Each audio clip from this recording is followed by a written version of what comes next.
Sokol, your host, and we are delighted today to have two incredible people in studio who are going to be sharing their story of doing great good. We have a father-daughter duo who are both news reporters despite their great age gap, and we want to talk about how they did that. How do they walk that line? And how as a parent do they help one another? And how as a daughter does she help her dad being able to do this great good? So we are so grateful. We want to hear all about this fortunate series of events that made all of this happen. So welcome, Nate and Emmy Eaton.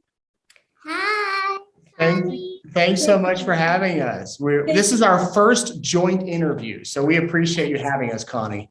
I feel so blessed. This is wonderful. And it's such a joy to hear from both sides of this coin, that we get to hear the duo sides of the story. And we're going to start with Emmy. We're going to have her talk for a little bit before we have her be able to go and hang with her friends for a bit. But we really want to talk for a minute about how this all came about. We're going to talk about her story, but we're also going to talk about, as a parent, how do you guide and nurture your child in this creative path? How do you help them and protect them and kind of nurture them along this so that it's a positive experience? And as a parent, for you, Nate, how you are able to deal with stressful assignments and kind of being in this negative news industry. How do you navigate that and still strive to be a voice of light, right? So let's get started with sweet Emmy today. And we're going to kind of turn the tables a little. This Spitfire news reporter has done 40 interviews and with high profile people, but she does 7 questions with Emmy. And today we're going to turn the tables and we're going to ask you 7 questions, Emmy. Are you up for it? Yeah. All right, let's do this. All right, question number 1. What was it about you that drew Barrymore to you? Because I understand that she was the one that kind of saw and connected and said, hey, I want to get to know you more. Yeah, well, so it was about the time where, I was getting Keith Morrison and then a couple of other famous people. And then Dad was like, let's reach out to Drew Barrymore. I didn't even know who Drew Barrymore was. And then I did research about her. Then when I first met her, she was so nice and so kind to me. And I'm just like, she was so nice. I was not expecting at the time that I was going to be able to see her again. And then she invited me back on. And we grew this huge relationship because she sent me off to New York before. And I just loved Drew so much. Oh my goodness. I watch clips of you and her, and she is so genuine in her love for you and her affection for you. It was just tender. Were you scared at all? I mean, that was my question too, is did you even know who she was? But once you knew, were you scared at all or did you feel comfortable? Once I knew who she was, I felt a little comfortable, but then not knowing that she would grow this big, I'm like, I'm so excited because we hold each other to a really close place in our hearts. I just loved her so much, and it was just so fun to keep going on and going to see her so many more times. Oh yeah, she just adores you. You are her favorite. And I just thought, I watched you, especially it was that interview with Elmo, and you were so poised. And here you're on a big set. I've been on sets and it can be a little scary. Has it ever been scary for you to interview some of these high profile people? Yeah, sometimes I get really nervous and I'm like, wait, what if I make a mistake? Because one time when I was on America's Newsroom with Dana Perino, and we were on live and their sound cut out. So on live TV, I'm like, I asked a question to Bill and he was like, well, one of my favorite, and then he froze and I couldn't hear them. And I couldn't see them at the time either. So because you couldn't see them on the Skype thing that we were doing. So I'm like, I can't hear you. And it was so that made me nervous. So I got nervous. So sometimes, when I was with Elmo and Drew, I got really nervous because it was my first time with a live audience at Drew and everything. So sometimes I get nervous, but sometimes I don't. So what do you do when you feel nervous? Do you just think positive thoughts or do you take a deep breath? What helps you? So sometimes it's a little funny. I have a pillow. I'll grab a pillow and scream in it because I'm so excited and nervous. I just scream in it. And then sometimes dancing helps me. I love it. Can you show me a little dance move maybe?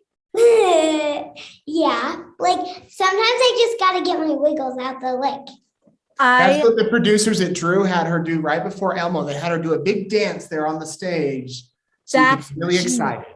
Okay, that's genius for adults too. I'm going to try to get my moves on. I'll get my Emmy on because honestly, sometimes when you're interviewing people and you're trying not to sound scared and your voice sounds a little, weak and wobbly. And so I'm super proud of you. Oh my goodness. And you're 8. I should mention this. People, she is 8 years old. And can you imagine her being so articulate and you're so grounded and so confident? Where do you think this confidence has come from? Not a lot of kids your age feel this confident and can speak so well the words that they want to say. Where do you think this has come from? Like, I think I got it from mom and dad. Like, when I was little, I used to see my dad on TV. When I was like 2 years old, I'd be like, Dada, Dada. So like, I get it probably from my mom and dad. I love it. I love it. And we're going to talk with your dad about that because honestly, when you do see them do that, then probably you think your mom, well, yeah, I could do that because I've already seen them do it. I do think though, you are a special girl. You do have your own ability to be confident, and how fun that you found a way to be able to share that, right? And share that light. So as you're doing these interviews, has there been a moment or a person that you've interviewed that was just extra special? And I know all of them are wonderful and they all have a unique way to be wonderful, but is there one that comes to mind that you're like, that was a really special moment for me? Well, it's kind of, I love all of them. Like, some people will sometimes ask me, who's your favorite interview done? I'm like, I love all of them. So I love all of them, but Drew is really, really special to me. So probably it would be Drew. Emmy, you should also tell her about Sister Jones, the primary general president. Joy D. Jones? You got to interview Joy? Yeah. Tell her about that. They spoke a lot off camera, and Joy was actually going to try to come to her baptism. That is She didn't get to come though because her grandbaby was born. But they've kept up a friendship, an email friendship, and Joy, she sent a gift for your baptism and was going to come and visit her in primary. So that was a really cool one too. That's amazing. I have to tell you, I know Joy, and actually her daughter-in-law is a super good friend of mine. And I can say that sounds exactly like Joy. She is so kind and she's so aware and thoughtful. How wonderful for you to have that experience. Oh my gosh. Look at the things you've already had already. You've done Lester Holt and, like you said, Keith Morrison. Is there someone that you want to interview that you haven't yet, but you think I would love to interview that person? Always. I always say Zac Efron and Justin Bieber. Always. When I say, like, when I'm doing my interviews, I'll say like, my dream interview, like I'll say, my dream interview is Zac Efron and Justin Bieber. Who's yours? Like I said that on Drew. I say it when I'm interviewing really famous people to then see if Zac Efron or Justin Bieber. She is a genius. You're exactly right. You plant that seed and it is all 6 degrees. It's who you know, right? It's connections. I love it. Well, we will keep putting a plug in for those two. I know if Dude Perfect can have Zac Efron on, it's a high chance that you can have Zac Efron for you. This is so great. Okay, just a couple more questions. Thanks for being patient. And Hoda Kotb knows Zac Efron, and because I told her that my interview with him, and she's like, I'm gonna call Zac Efron. But he was like filming a movie in Australia, so he didn't write back to her. I don't think. You know what? Never give up. You never know when that connection can happen. Never know. You are so smart to keep putting that out there and saying, hey, when it's the right time, that's going to happen. I love it. So I wanted to ask you, how do your friends take this? Like, how do they feel about what you're doing? Are they happy for you? Do they feel kind of awkward? Like, how have they responded to it? Well, they really like it but sometimes they'll be a little jealous of me because I get to interview a lot of famous people, but they're really happy for me and excited. That is so great. And those are great friends. I mean, who wouldn't have a moment of being like, I wish that was me, right? But it sounds like they get over it and you hang together and they get to be with their friend Emmy and just be able to play. I love it. Okay, last question. What do you hope when people are watching your interviews? What do you hope that they take away? Do you want them to feel happier? Do you want them to learn something? What's the thing that you really want to accomplish with doing your interviews? Like, I want them to think happy thoughts. Like, if they see an interview with me and like photocopy, I want them to be like, it just brings them happiness and cheerfulness and a lot of good thoughts. Like, I want them to have good thoughts, like rainbows and sparkles and unicorns. And yeah. I'm feeling all of those with And our interview right here. And puppies. And Don't puppies. forget You can't have enough puppies. You know what? I'm totally cracking up because there's a word that you probably heard. It's called branding, right? And you want to make sure that you're aligned with your message, meaning you and your message are the same. And your message is happiness and light and rainbows. And look at the shirt you're wearing. It says happy. in rainbow colors. And it's in rainbow, yeah. Exactly. I absolutely love it. Okay, one bonus question, if I may. What do you want to do from here? Do you have a dream in your mind that this is where I want to go, or this is what I want to do to be a voice of light and to do good? What's a dream for you from here? Well, I kind of. I told Drew Barrymore and Ross Matthews this, that I'm going to take over their show when I'm older. And by then they'll be like, I'm exhausted. Fantastic. And I'll just be their substitute. I'll dress up like Drew and be like, hey guys, what's up? Welcome back to the Drew Barrymore show. I love it. Drew 2.0. I love it. Emmy, this has been an absolute delight. Thank you so much for taking time with us on this beautiful podcast for you to share your joy and your light and your happiness. Thank you so much. We wish you every success. Bye, Connie. Bye, sweetheart. Have fun with your friends. Thank you. Thanks. I'll turn this camera so we're not, there we go. Or maybe I'll switch seats.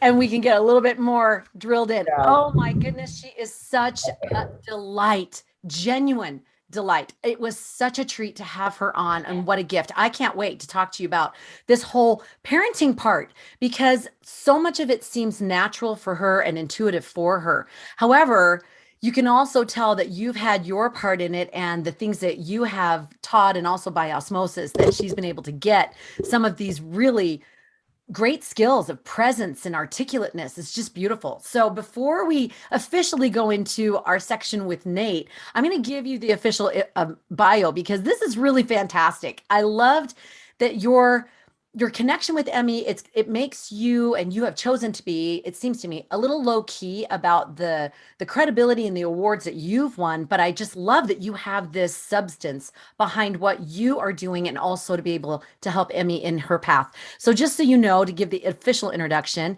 Nate is an award-winning journalist winning the National Edward R. Murrow for a story that he produced about a baby that was born at 24 weeks gestation. He's also received 11 regional Murrow Awards, which is so distinguished, and was named Outstanding Report of the Year 4 times by Virginia Associated Press. He's also helped launch EastIdahoNews.com, which has become Idaho's leader for news and has been honored with dozens of awards. And he has also appeared on every national news network, and his work has been featured on Dateline, NBC, Dr. Oz, Dr. Phil, Today, and Good Morning America. And he and his wife have 3 children.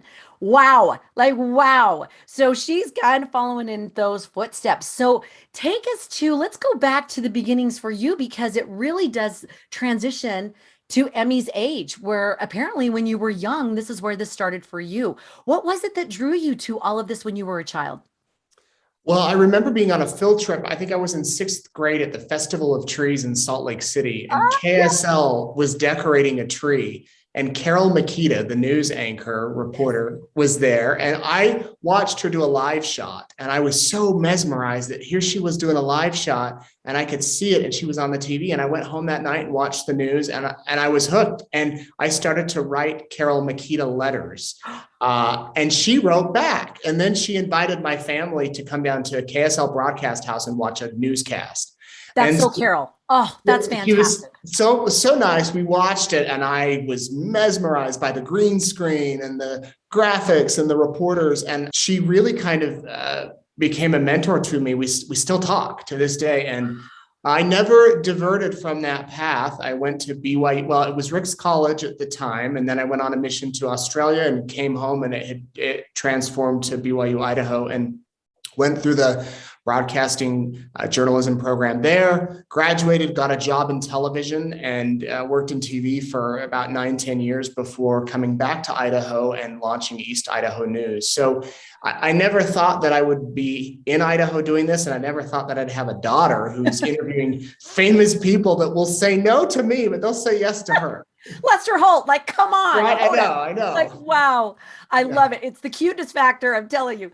I love that, though, that journey. And I love that you started with that raw desire and that determination that that it hooked you. And it sounds like the same for sweet Emmy, that she's got that desire and that encouragement from you and your wife. That's okay. What can we do with this to channel it, to hone it?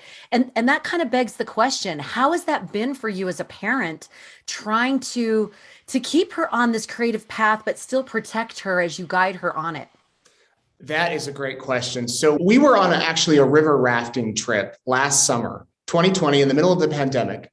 And I did a live Facebook video for my work page. And Emmy popped in and the family said hi. It was just a fun little thing. And someone said in the comments, Emmy, you should interview your dad.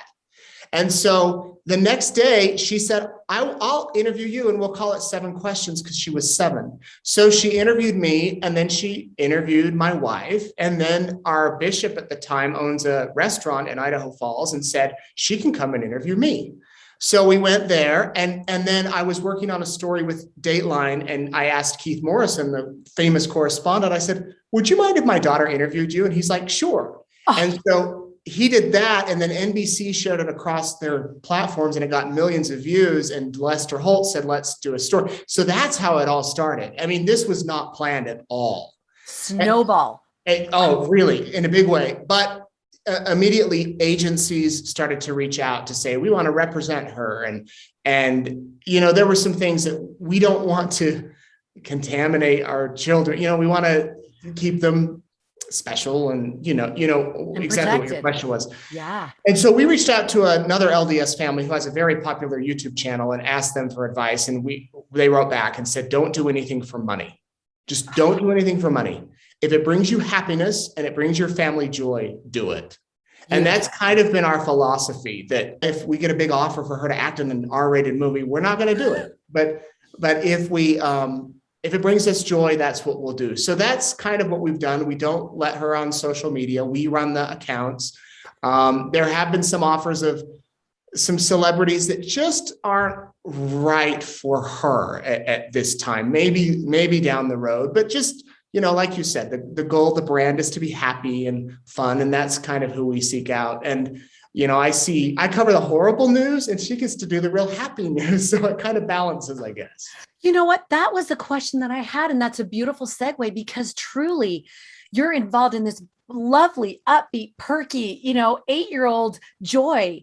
And then you've covered serial killers and prostitute rings. And I mean, oh my goodness, the depth and the brutality of what you're covering, that sort of, if it bleeds, it leads, right?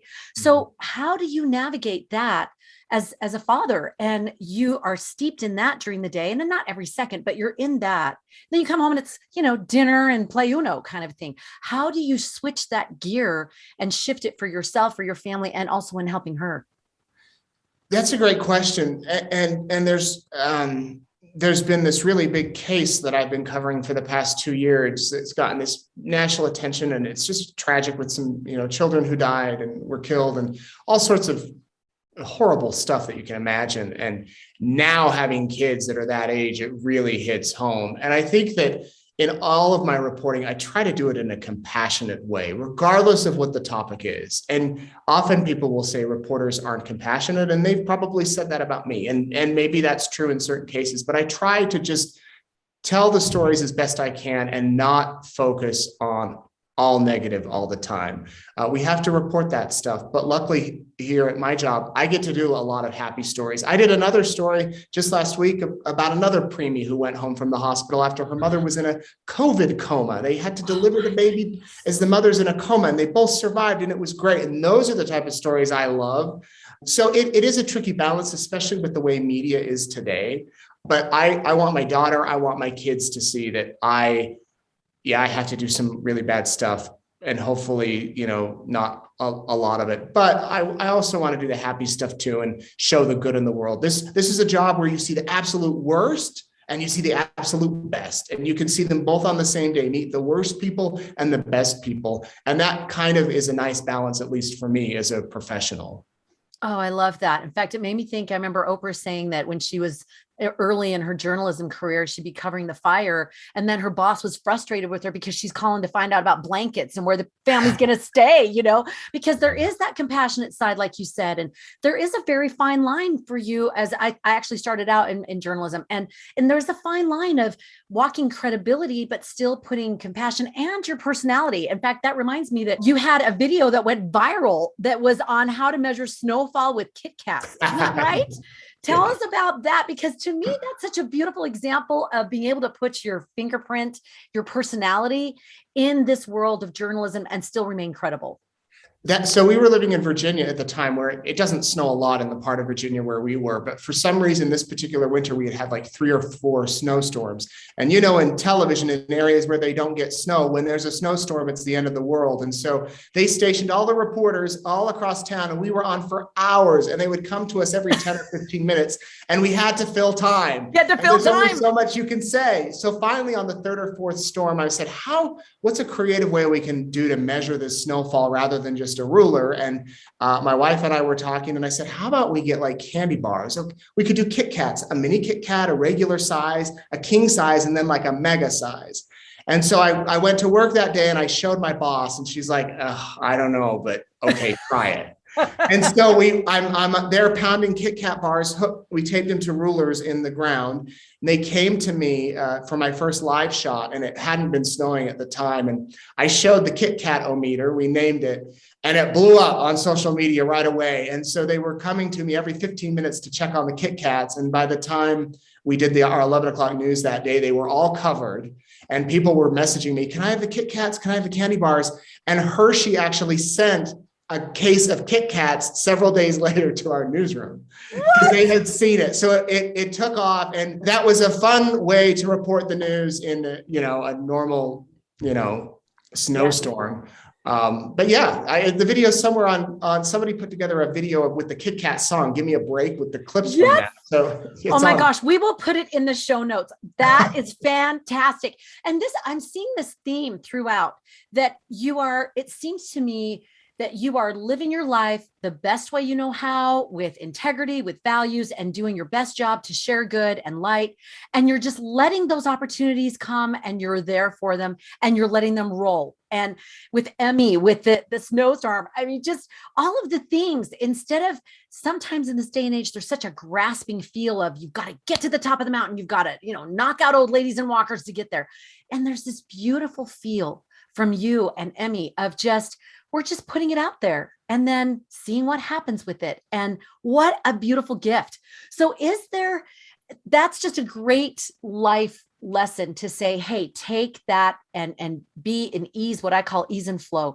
Is there another tip that you would give for people who want to do what you do, who want to do news, or even someone who's out there who's like, I have a child who wants to get into this creative path, but I'm just not sure how much I want to actually encourage it?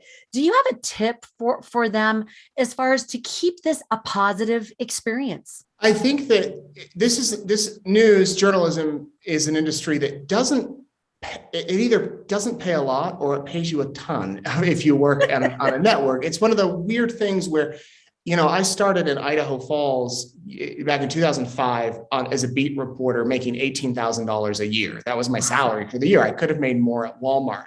And I remember a really wise person told me, don't focus on the money, focus on building you.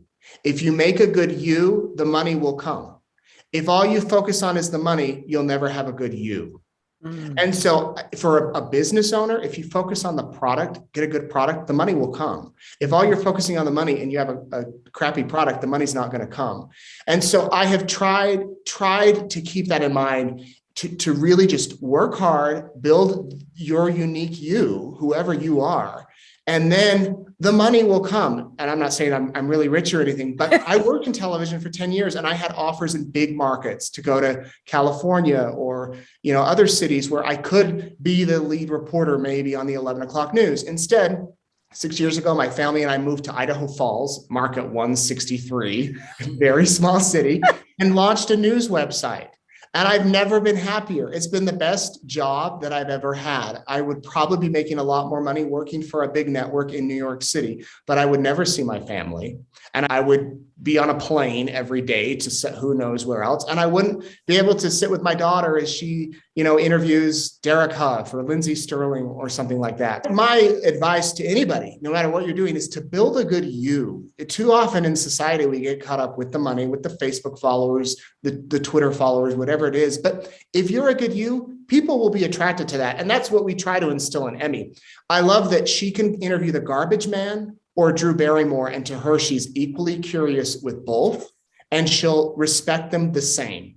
And we were just at a potato cellar 2 weeks ago. She interviewed a potato farmer, and we stayed for 30 minutes, and she was just as curious, and she might remember that more than interviewing Elmo. It might be a toss-up, but that would be my word of advice amongst everything else. Oh my goodness, that is spot on. And I love how you took into consideration your family and the 5 steps down the road, that whole question from Boyd K. Packer that says, where will it go? And then what, right? Where will it lead? You're exactly right. If I could share just a personal second yaha to what you're saying. I know in college, I started out in journalism, but then I wanted to have a family. And I thought that's just not going to be conducive. And I thought, well, I'll just put that dream on the shelf. And it was the days of Barbara Walters and Jessica Savage, like this is going to be so great. And full circle, I ended up doing work for the Church of Jesus Christ of Latter-day Saints. And I ended up doing a TV show for 13 episodes. And I'm sitting in between Bob Evans of, Fox 13 News and Carlos Amezcua, who is a 13-time Emmy Award winner in LA. And it's my first time ever doing TV. I didn't even know where to look for the monitor. And I remember on break, we were talking and I said, this is what I actually wanted to do. And it isn't ironic. I've come full circle, but I'm doing this in a way that is conducive to my family. And I remember Bob saying to me, you're lucky. You missed all the weekends and the holidays and all the blood, sweat, and tears that goes into it, right? And early mornings, Christmas mornings, being in a standoff with the police. Yeah, I hear you. Oh my goodness. And look at the choice that you made. How beautiful that you're in a grounded space, that now you can help Emmy to fly. And isn't that what we want as parents for our children? We want to be able to pass on good stuff to them, to be in our grounded space and be able to play in our creative space and to be able to pass on something to them that they can now take the baton and go with it in a way that is joyful to them. And that's what you're doing. What a blessing. What a gift. If you were to talk to a parent who was guiding their child and you see what you've done with her and how you've helped her, what has been a tool that you've taught her to stay level-headed or to stay in that space of being a child while she's interacting in such an adult world?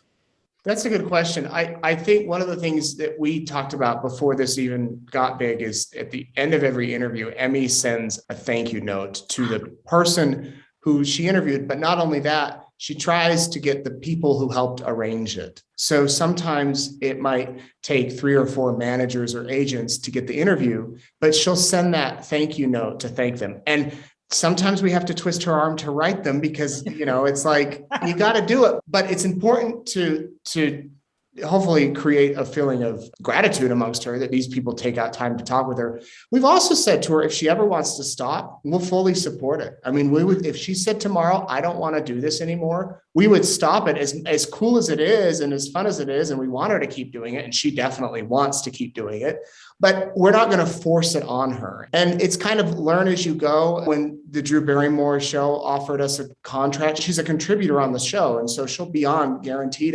It was a question that we thought, do we really want to head to New York every few weeks? But again, consulting with other people, they say the world needs as much light and goodness as we can give. And so that's what we want to try to do with her. Oh my goodness. I hope that answers your question. I mean, it is something that you want your children to exercise their talents. We have a son who would not want to do this, and we're not going to force him to do his thing. And that's fine. You can't force it on someone, but we think that Emmy has the talent and is kind of a natural. And so that's what we do. I love it. And you can tell that she feels supported and she's still in that space of the joy of it. She just loves it. It's so fun. And she doesn't feel that pressure or there's this expectation she has to do X, Y, and Z. It's still that space of unicorns and rainbows and how gorgeous is that? And I echo that. That isn't that what we're trying to do as members of the church, that we want to use our expression of creativity to express our faith, to be able to get it out there and get more good out there. And as Elder Bednar said, to be able to sweep the earth as a flood with goodness, right? To be able to make that be that pattern that people seek after. This has been so phenomenal. I do have to ask just more of a little side note question as I was watching her doing those interviews. So she's sitting on her chair and she's facing, the camera for those that haven't seen them yet, and go watch them. They are darling. She is darling. That one with Derek Huff was just adorable. Oh my gosh. But do you ever coach her? Like, are you scrunched down? Or are you giving her like pointers or anything? Or does she just do? I'm generally, me or my wife, we're behind the monitor holding up the questions on a paper. Gotcha. So she sees them. She comes up with the questions. We help her. She comes up with the questions though, and we'll print them off. And so, yeah, we do have them right behind there, but a lot of it is so ad lib that we don't coach it all. A lot of the stuff with Elmo and Drew, that was ad lib. Give her the questions and then she goes, and she ended up having a 30-minute conversation with Mike Rowe a few weeks ago of 30 Jobs. And it was so great that then he talked about her on the podcast, and he ended up doing show and tell in his office, like, oh, look at this, Emmy, and look at this. And it just was very organic and came with it. And so, yeah, we coach her a little. We'll say, don't chew on your hair after, don't do this. But for the most part, it's pretty much her. It's her. And you can tell. And I love that, in writing and in this show don't tell is so important. And I love that is such a show don't tell. It's her. She is just comfortable in her skin. And I do have to say, not trying to embarrass you and your wife, but I do have to say that groundedness, yes, it can be innate, but to be so encouraged by both of you. And she feels so secure in what she's doing that is such a tribute to both you and your wife of the environment that you've created for her. And this launch pad for her to really do and become whatever Heavenly Father wants her to be and whatever she feels the desire to be. I just think that's tremendous. So inspiring for the rest of us. This podcast, we like to kind of close up and wrap up with just one last takeaway of our whole tagline is the intersection of faith, creativity, and professional skill, and trying to hit that Venn diagram sweet spot of being able to be creative, but express your faith and still do it with craft, with skill. Is there one takeaway that you could share that you haven't yet to help anybody who wants to go down that way, to help you stay in that sweet spot? Because like you said, it's hard. You get offers and the bling and all the things. Have you found something for yourself that helps you stay in that sweet spot?